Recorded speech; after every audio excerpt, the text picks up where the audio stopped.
রাহমাতাল লিল আলামিন নবী, রাহমাতাল লিল আলামিন নবী, কোরআনে প্রমাণ। উম্মত বিনে কে বুঝিবে আমার দয়াল নবীর শান। কথা বলেন ঠিক কিনা? নবী আমার মদিনারে বলবো,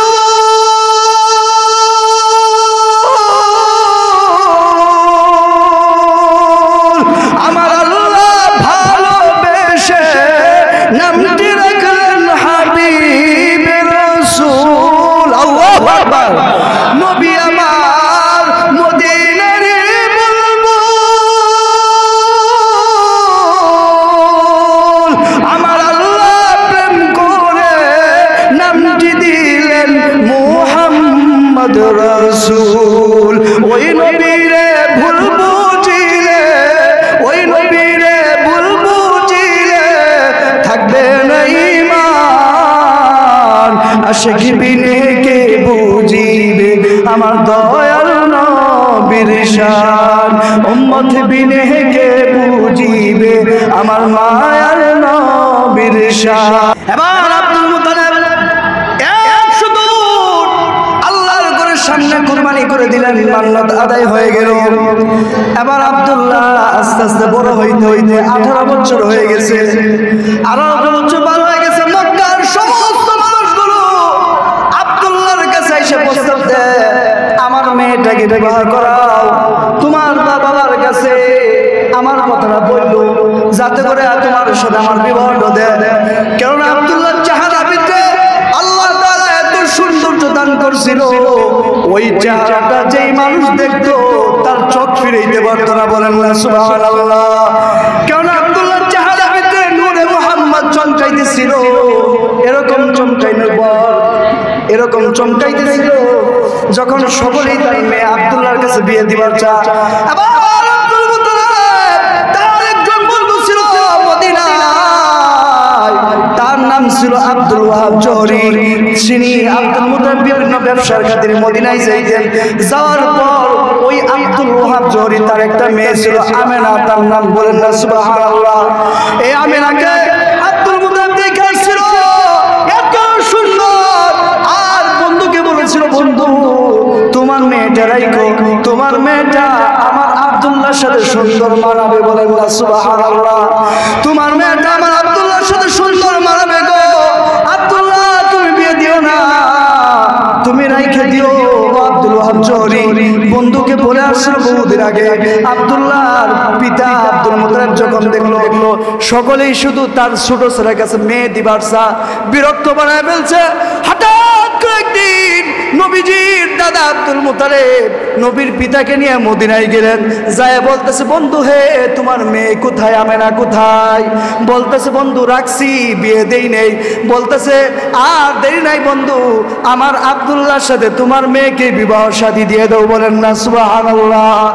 আবার বিয়ে করাইয়া আব্দুল মুত্তালিব পোলা এবং পুত্রবধূকে নিয়ে যখন মদিনায় ঢুকেছে, ঢুকার পর ওই যে 200 যুবতী আব্দুল্লাহরে কুরবানি করার বাধা দিছিল, মনে আছে? 200 যুবতী আব্দুল্লাহকে কুরবানি করার বাধা দিছিল তরবারি নিয়া। ওই যুবতীদের মহিলাদের সর্দার ছিল মারিয়াম, নৌফল পাদ্রীর মেয়ে, যিনি তৌরাত জবর ইনজিলের পাদ্রী ছিলেন, যিনি গবেষক ছিলেন, যিনি হাফেজ ছিলেন। ওইতে নৌফলের মেয়ে। তখন যখন আব্দুল্লাহ বিয়ে করে মদিনায় ঢুকেছে, নৌফলের মেয়ে বলতেছে, ও আব্দুল্লাহ আমার কাছে আসো। কাছে যাওয়ার পর দেখে চেহারার ভিতরে যেই আগে জটমট ছিল, নূর চমকাইতো, ওই নূরটা নাই। আবার ওই মেয়েটা তখন চেহারাটা মলিন করে দূরে সরে গেল। এবার আব্দুল্লাহ ডাক দিয়ে বলতেছে, ও মারিয়াম আগে যদি আসতাম আমাকে ডাকতা, খাবার খাওয়াইতা, কিন্তু আজকে কেন চেহারাটা মলিন করে চলে গেলা, কারণ কি? এবার মারিয়াম ডাক দিয়ে বলতেছে, রে আব্দুল্লাহ তোমার কপালে যেই নূর দেখেছিলাম ওই নূরটা আর নাই। তুমি কথা গোপন করবে না, সত্যি করে বলো তুমি কি বিয়ে করেছো? এবার আব্দুল্লাহ ডাক দিয়ে বলে, হ্যাঁ হ্যাঁ আমি বিয়ে করেছি মদিনাতে আমেনা নামে একটা মেয়েকে।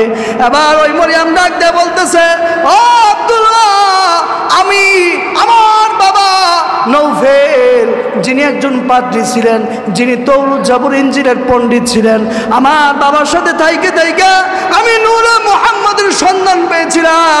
আমি জানি তুমি আব্দুল্লাহর স্ত্রী যে হবে, তুমি আব্দুল্লাহর স্ত্রী যে হবে তিনি হবে দু জাহানের বাচ্চা নবী মুহাম্মদ সাল্লাল্লাহু আলাইহি ওয়াসাল্লাম। মা বলেন না সুবহানাল্লাহ। তিনি নবী হবে, নবীদের মা হবে।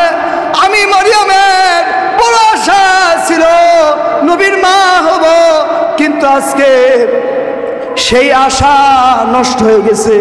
আমি আজকে এই বাইতুল্লাহকে সাক্ষী রাখলাম, আকাশ জমিন সাক্ষী রাখলাম, চন্দ্র সূর্য সাক্ষী রাখলাম, আমি আর জীবনে কোনোদিন বিয়ে শাদী বসবো না। বলেন না সুবহানাল্লাহ। এবার নবীজি যখন তার মাতৃ করবে 6 মাস, ওই টাইম আল্লাহ তাআলা তার পিতাকে তুলে নিয়ে গেলেন। হঠাৎ করে মক্কার ভিতরে একটা কানাঘুষা শুরু হয়ে গেছে। সকলেই বলতে শুরু করলো যে, ও আব্দুল মুতালেব, তোমার পুত্রবধূ আমেনা কি সুগন্ধি ব্যবহার করে, যেখানেই যে ওখানে এত সুন্দর সুগন্ধি ব্যবহার হয়, ওই জায়গায় মক্কার রীতিনীতি রেওয়াজ ছিল কোনো বিধবা মহিলা সুগন্ধি ব্যবহার করতে পারবে না। 1 কান 2 কান হইতে হইতে যখন আব্দুল মুতালেবের কানে আসছে, বিচার চলে আসলো, আব্দুল মুতালেব কি সুগন্ধি ব্যবহার করে তোমার বৌমা। এবার আব্দুল মুতালেব বৌমাকে ডাক দিয়ে বলতে পারে না। আব্দুল মুতালেব বাড়িতে এসে তার স্ত্রী সহ আমেনাকে ডাক দিয়ে বলতেছে, ও মা, তুমি কি সুগন্ধি ব্যবহার করো? মক্কার মানুষগুলো আমার কাছে বিচার দিয়েছে, আমাদের রীতিনীতি অনুযায়ী তো সুগন্ধি ব্যবহার করা নিষেধ। এবার আমেনা কোনো কথা বলে না, সাথে সাথে ওই জায়গাতে থুতু মারছে। বলেন না সুবহানাল্লাহ। থুতু মারতে দেরি ওই থুতু থেকে তুফানের মতো মেশকাম্বরে গ্রান বের হইতেছিল, এত সুন্দর গ্রান।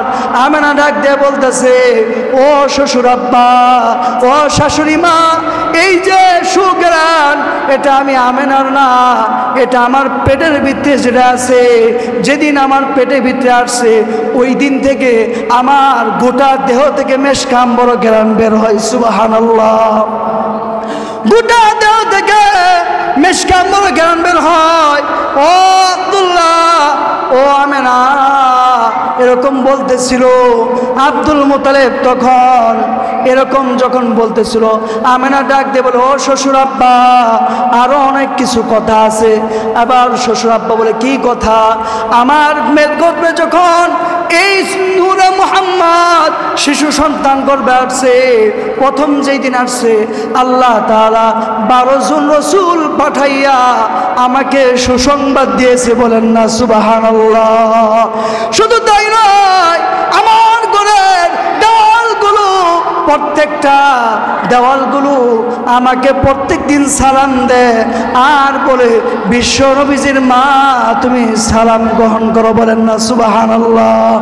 মক্কার বালু, উত্তপ্ত বালুগুলো আমি আমেনা যখন পাড়া দেই, ওই উত্তপ্ত বালুটা সাথে সাথে সুন্দরভাবে ঠান্ডা হয়ে যায়। বলেন না সুবহানাল্লাহ।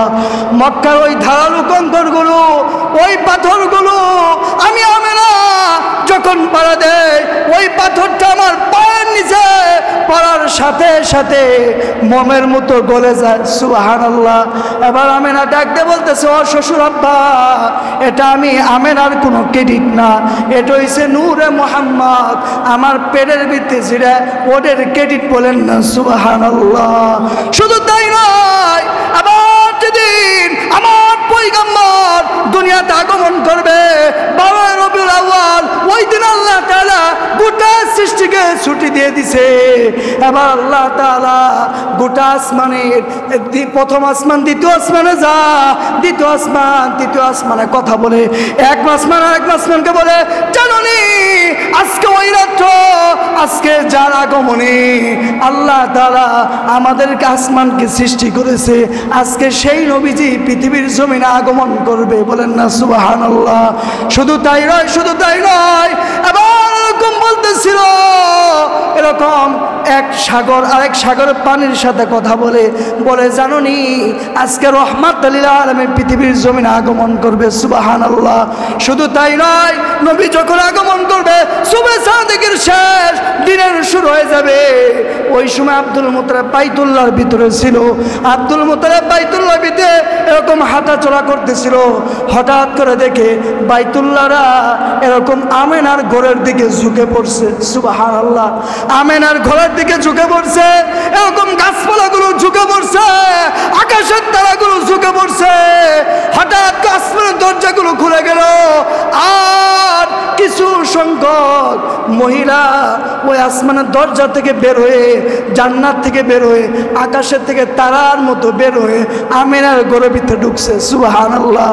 আমিনার ঘরের ভিতরে ঢুকছে, ঢুকে সালাম দেয় আর বলে, ও বিশ্বনবীর মা, তুমি সুসংবাদ গ্রহণ করো, আমাকে দেখে বিচলিত হওয়ার কোনো কারণ নাই, আমি হইছি হাওয়া আলাইহিস সালাতু ওয়াস সালাম। বলেন না সুবহানাল্লাহ।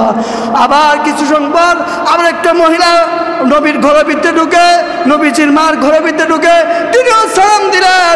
সালাম দিয়ে বলে, ও আমিনা, তুমিও সুসংবাদ গ্রহণ করো, আমাকে দেখে বিচলিত হওয়ার কোনো কারণ নাই, আমি হইছি ঈসাউল্লাহ, তার মা মরিয়ম আলাইহিস সালাতু ওয়াস সালাম। বলেন না সুবহানাল্লাহ। আবার কিছু সংবাদ পর আরেকটা মহিলা নবীজির মার ঘরের ভিতরে ঢুকলেন। ওই মুহূর্তে দেখে এরকম দেখতেছে, একটা মহিলা ঢুকলো, সালাম দিল, ডাক দিয়ে বলতেছে, ও নবীর মা, সুসংবাদ গ্রহণ করো, আমি হইছি সেই ফেরাউনের স্ত্রী আসিয়া আলাইহিস সালাতু ওয়াস সালাম। বলেন না সুবহানাল্লাহ। এই মহিলাগুলো নবীজির ঘরের ভিতরে ঢুকছে, নবীজি আগমন করবে এমন সময় বাইতুল্লাহ ঝুঁকে পড়েছে, আসমান জমিন সব ঝুঁকে পড়েছে। এমন সময় আল্লাহ তাআলা সুবহে সাদিকের সময় নবীজিকে দুনিয়ার জমিনে প্রেরণ করে দিলেন। বলেন না সুবহানাল্লাহ। নবীজি দুনিয়াতে প্রেরণ হওয়ার পর দুনিয়াতে আগমন করে তিনি সর্বপ্রথম আত্মীয়ত স্রোতে বসছে। সুবহানাল্লাহ। আত্মীয়ত স্রোতে বৈশা একটা সেজদা দিছে। কি করছে? সেজদা দিছে। সেজদাই পরে কাঁদতেছে। কি কান্দে জানেননি? কান্দে, রব্বি হাবিলি মিনাস সালিহিন, রব্বি হাবিলি মিনাস সালিহিন। ছোট্ট নাবালেক বাচ্চা মাত্র ভূমিষ্ঠ হয়েছে, ভূমিষ্ঠ হয়ে সেজদা দিয়ে কান্দে নবীর জন্য, কান্দতেছে কান্দতেছে, সেজদা থেকে উঠছে। উঠার পর আমি এই দৃশ্যগুলো দেখতেছে। হঠাৎ করে গায়েব থেকে আওয়াজ আসলো, এই শিশু বাচ্চাকে গায়েব করে দাও। হঠাৎ করে আমিনার কুলে এই শিশু বাচ্চা নাই, গায়েব হয়ে গেছে। আল্লাহ তাআলা জানায় দেন, আমার হাবিবকে সাততম আসমান, সাততম আসমান, সাততম জমিন, সাততম আসমান, সাততম জমিন, জান্নাত জাহান্নাম, আরশ আজিম, গোটা কুল কায়নাত, গোটা সৃষ্টি ভিতরে ঘুরাইয়া ঘুরাইয়া আমার নবীকে পরিচয় করায় দাও। বলেন না সুবহানাল্লাহ।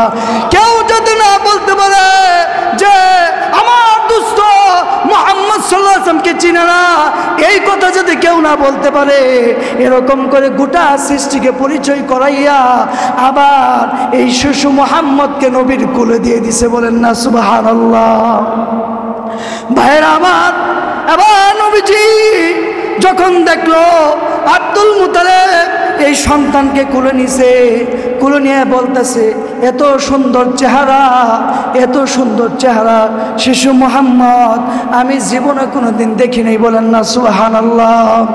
এত সুন্দর আল্লাহ তাআলা বানাইছে, এত সুন্দর চেহারা, এত সুন্দর আওয়াজ, এত সুন্দর চেহারা আল্লাহ দান করছে, যার চেহারার আলোতে ওই পারস্য রোম সম্রাট গোটাটা আল্লাহ চমকাই দিয়েছিল। বলেন না সুবহানাল্লাহ।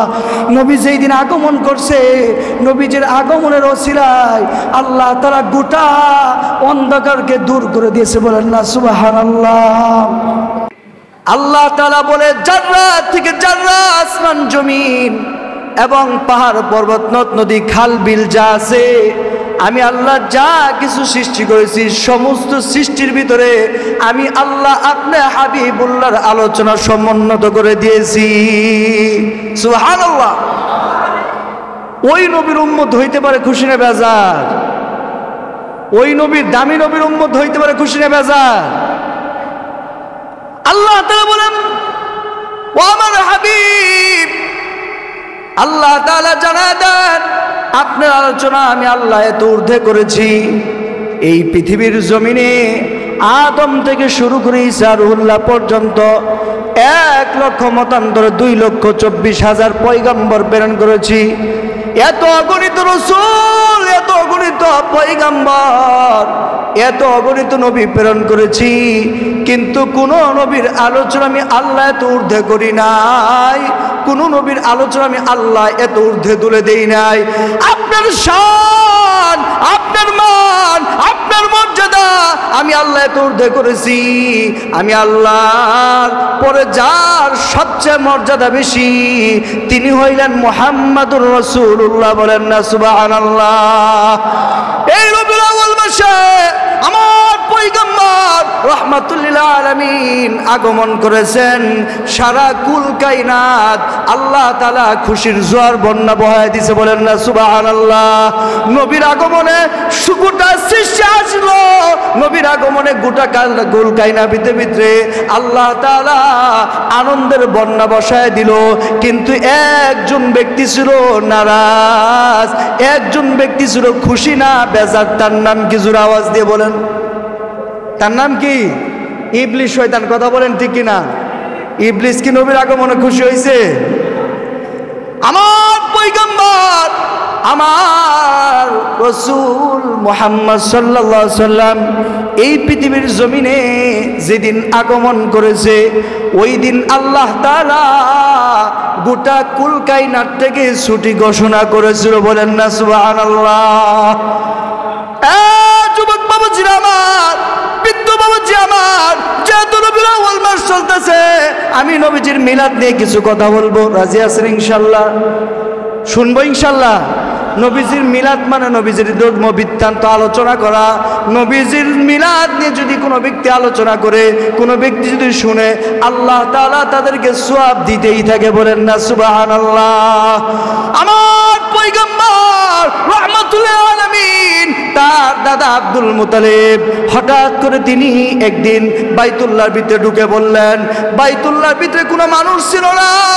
যাওয়ার পর তিনি যায় একটা মুলতাজিম একটা গর্ত ছিল, ওইখানে যায় বলতেছে, ও বাইতুল্লাহ মালিক আল্লাহ। সকলে একটা ডাক দেন না আল্লাহ, মন থেকে একটা ডাক দেন আল্লাহ।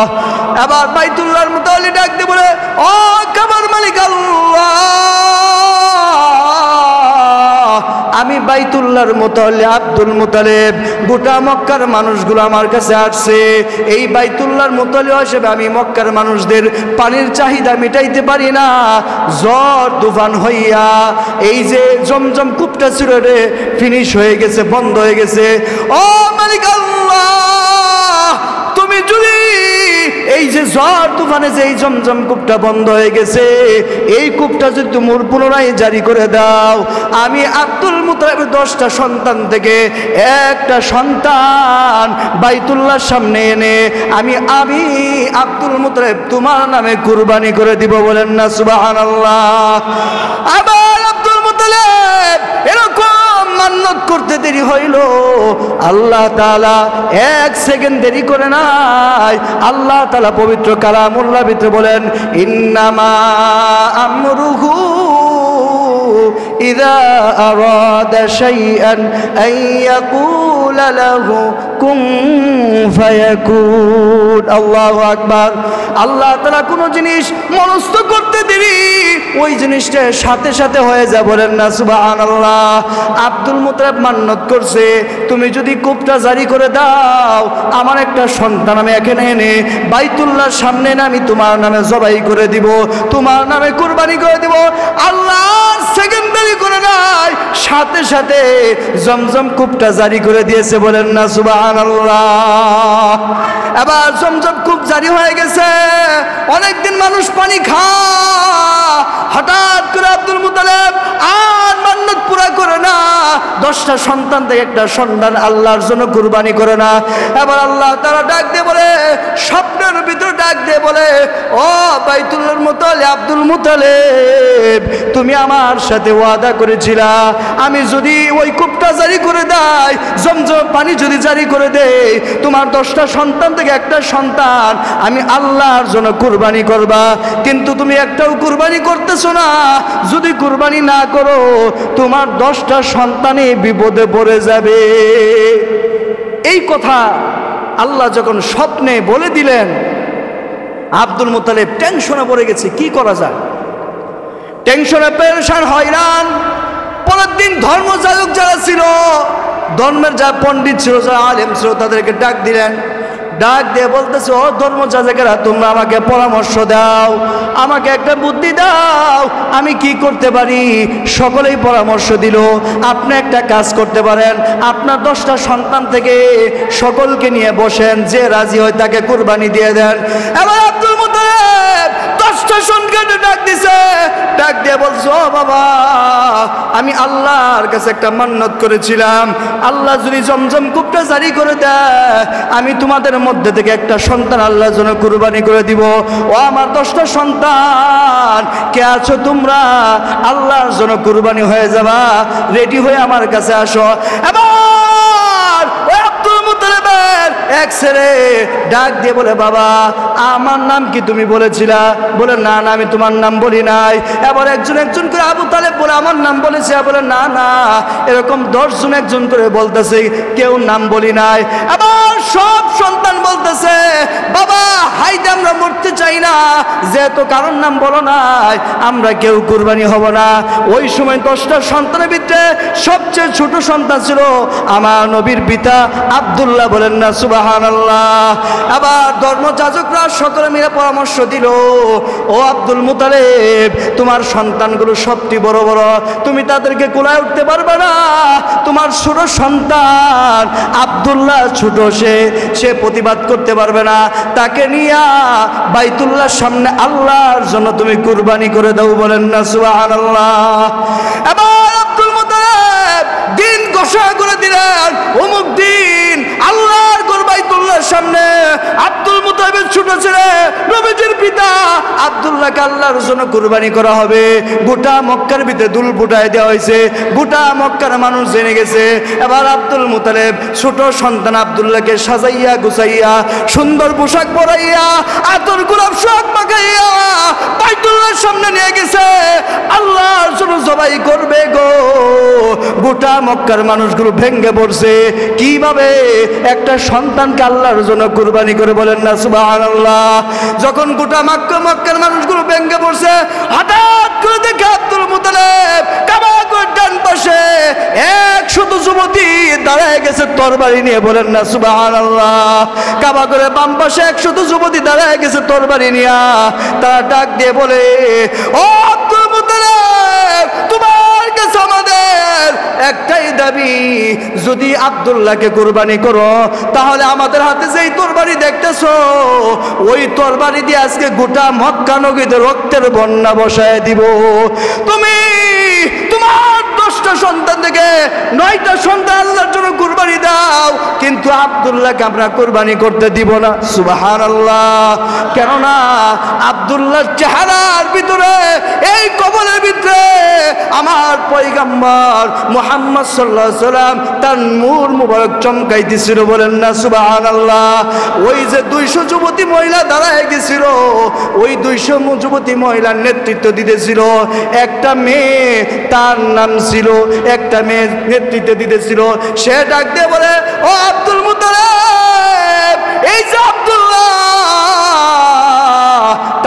কোনোভাবে কুরবানি হইতে দিব না। এরকম মেয়েরা যখন বাধা দিয়ে দিল, তাদের সাথে কিছু ব্যবসায়ী বণিক ছিল, তারাও তরবারি নিয়ে খাড়া হয়ে গেছে। তারা বলতেছে, আব্দুল মুতালিব, আব্দুল্লাহর চেহারা দেখে আপনার যতগুলো ব্যবসা করেছি, যতগুলো সফর করেছি, আল্লাহ আমাদেরকে দ্বিগুণ মুনাফা লাভ দিয়ে দিছে। বলেন না সুবহানাল্লাহ। ওই নবীর দাম আছে না নাই? আরো যেমন আছে না নাই? এবার আব্দুল মুতালিব তখন কুরবানি আর করতে পারল না। ওই মুহূর্তে কুরবানি থেকে বাধা প্রদান করে দিল। আবার তিনি ধর্মযাজকদেরকে ডাক দিলেন, যারা পণ্ডিত ছিল ওই যুগের, যারা তৌরাতের আলেম ছিল, যারা জবুরের আলেম ছিল, তাদেরকে ডাক দিলেন। এবার তাদেরকে বলতেছে, আব্দুল মুতালিব ডাক দিয়ে বলতেছে, আমার ছোট সন্তান আব্দুল্লাহ কুরবানি দিতে দিবে না মক্কার মানুষ। কেননা আব্দুল্লাহকে দেখে মানুষ ব্যবসায়ী গেলে আল্লাহর ব্যবসা ভিতরে বরকত দিয়ে দেয়, দ্বিগুণ মুনাফা পায়।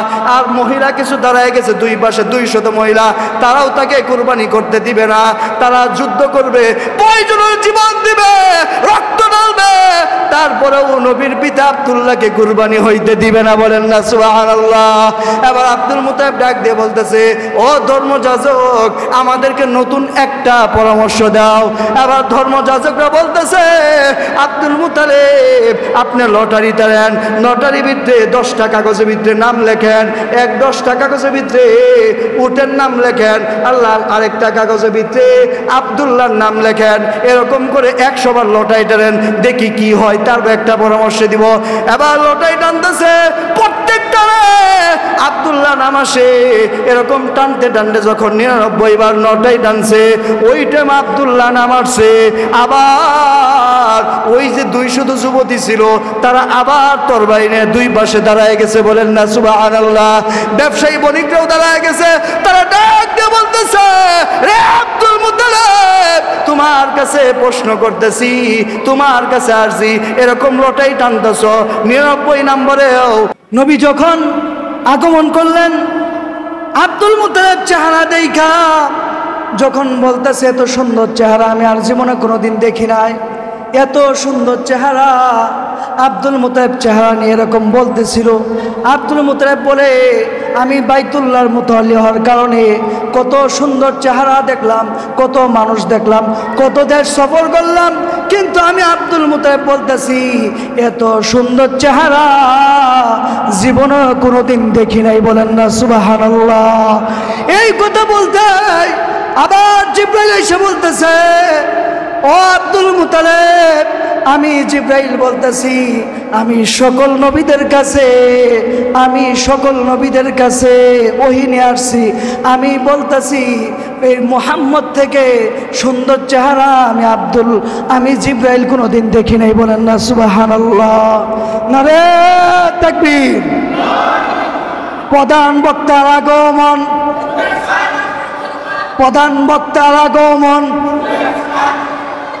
নারে তাকবীর। যাই হোক, আমার ভাই যেহেতু আসছে, আর কোনো কথা বলবো না। অনেক সময় কথা বলছি, আপনাদেরকে বিরক্ত করছি। কথাই যদি কোনো কষ্ট পেয়ে থাকেন, আল্লাহর হস্তে মাফ করে দিবেন। পারবেন তো ইনশাল্লাহ? এই পর্যায়ে আলোচনা করবেন সারা বাংলাদেশের আলোড়ন সৃষ্টিকারী বক্তা, যিনি ইতিমধ্যেই কোরআন এবং হাদিস থেকে আলোচনা করে